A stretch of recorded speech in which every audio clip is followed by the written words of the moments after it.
Queridos irmãos e irmãs, celebramos com alegria o 27º domingo do tempo comum do ano C. E a liturgia da palavra deste domingo nos convida a refletir sobre a dimensão da fé.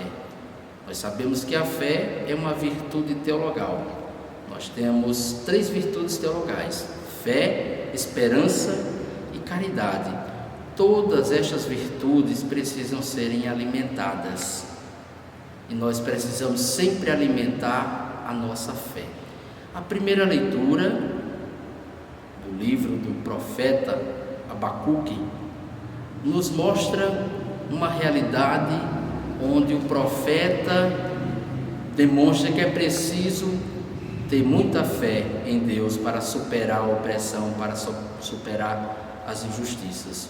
Abacuque, que significa abraço de Deus, se sabe que ele viveu no século VII a.C. e Abacuque ficou indignado com a situação do seu povo. Abacuque viveu no período do reinado de Joaquim. Foi um reinado muito ruim, muito mal conduzido. O rei Joaquim não conduziu bem o seu povo. E com isso, acabou propiciando muita injustiça social, muita divisão social e uma separação, uma distância muito grande entre ricos e pobres. E isso culminou com a deportação do povo para a Babilônia. E o profeta, ao ver aquele sistema de opressão, de violência, o profeta Abacuque se dirige a Deus de forma indignada e diz para Deus: até quando, Senhor? Até quando o Senhor não está vendo essa realidade? Que silêncio é esse? O profeta questiona porque Deus estava permitindo aquela realidade de opressão. E Deus responde ao profeta, dizendo que o justo viverá e o ímpio morreria. E o justo viveria da fé, pela fé. Com isso, o profeta representa a cada um de nós, que muitas vezes também ficamos indignados com algumas realidades e questionamos Deus. Por que existe o mal? Por que existe a violência? Por que existe as angústias? Por que existe tantas coisas ruins? Por que Deus permite? E essa pergunta ou essas perguntas não têm resposta do ponto de vista racional, do ponto de vista intelectual. Somente pela fé nós podemos entender ou no mínimo aceitar as realidades da vida, as realidades que Deus nos coloca. A fé nos faz superar todas as dificuldades. E o profeta Abacuque conduz o povo, mesmo em meio a tudo isso, ao exílio, a tantas desgraças, conduz o povo a viver a fé em Deus. Esta primeira leitura nos traz a reflexão de que nós devemos viver sempre confiando em Deus, mesmo diante das injustiças, diante das dificuldades, porque Deus é o Senhor da história, Deus é o Senhor da vida. Somos chamados a confiar em Deus, até porque o tempo de Deus é diferente do nosso tempo. Nós queremos as coisas agora, já, imediata, e o tempo de Deus é diferente. Deus nos convida a caminhar de forma paciente. Deus nos convida a caminhar com fé, paulativamente, superando as dificuldades, mas nunca desanimar diante das dificuldades. O Evangelho que nós ouvimos hoje também nos convida a refletir sobre a fé.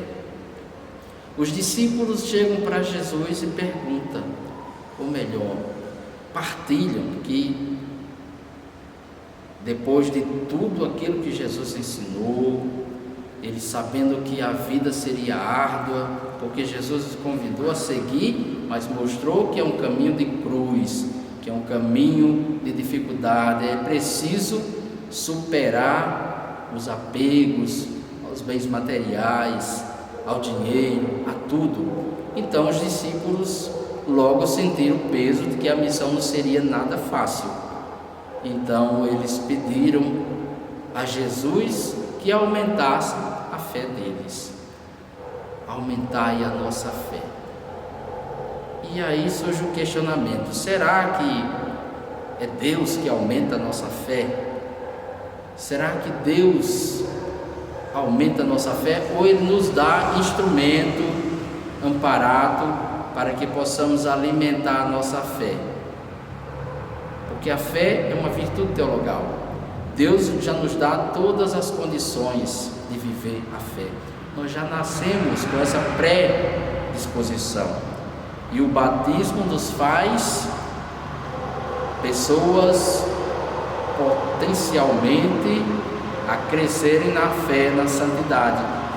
Para isso é preciso alimentar a nossa fé na palavra de Deus, alimentar por meio das nossas relações humanas, alimentar por meio da oração, dos exercícios espirituais.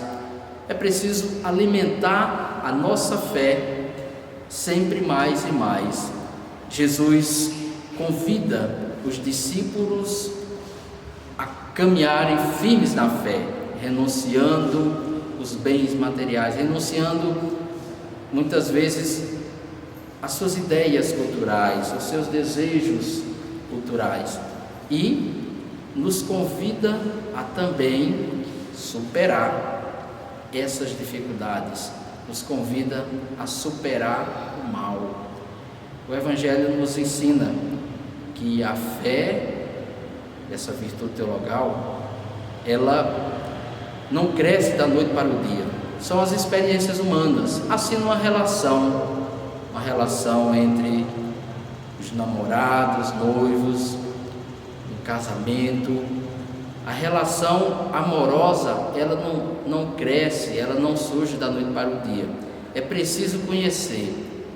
O casal vai se amando, vai se apaixonando cada vez mais quando eles se conhecem, quando eles conhecem os seus potenciais, os seus dons, mas também conhecem as suas limitações.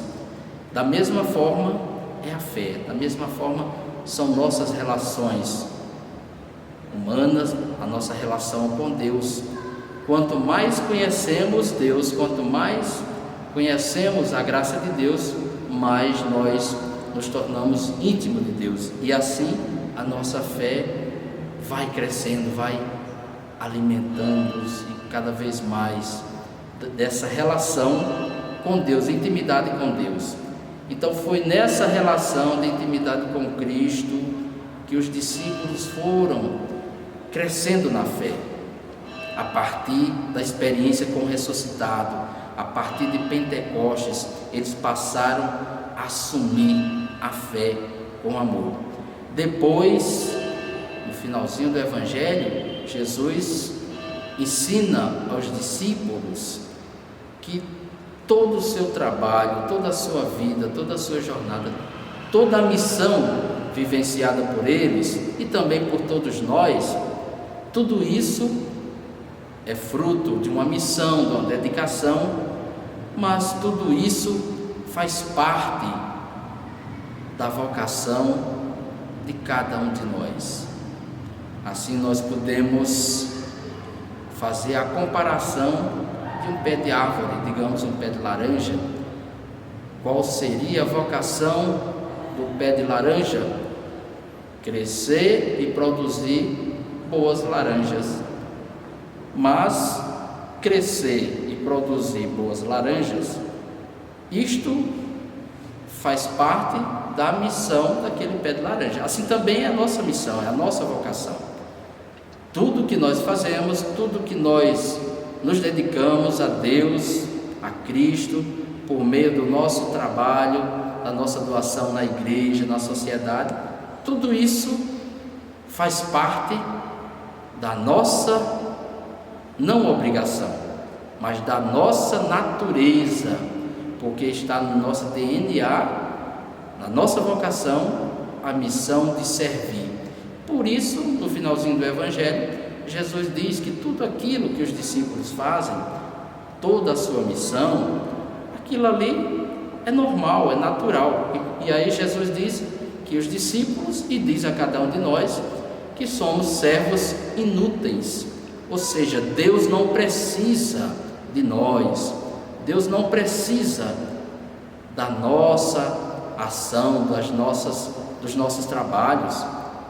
Deus baixa a si mesmo, Deus é perfeito. Se Deus precisasse de nós, Ele não seria perfeito. Ele não precisa de nenhum humano. Ele quer precisar, mas Ele não precisa. Deus é perfeito, baixa a si mesmo. Por isso que Ele diz que os discípulos e todos nós somos servos inúteis. Quantas vezes as pessoas trabalham na igreja, nas pastorais, grupos e movimentos, e querem receber reconhecimento. Olha, eu trabalhei 40 anos e nunca reconheceram o meu trabalho. Quantos padres também se dedicam a uma paróquia, bispo, e muitas vezes quer receber recompensa, reconhecimento. Jesus nos mostra que uma fé madura é uma fé que não está atrás de reconhecimento, porque tudo que nós fazemos faz parte, na verdade, da nossa natureza, da nossa vocação, faz parte de tudo aquilo que é a nossa missão. Então o Evangelho nos ensina a viver a nossa missão, a nossa vocação, a nossa fé de forma madura.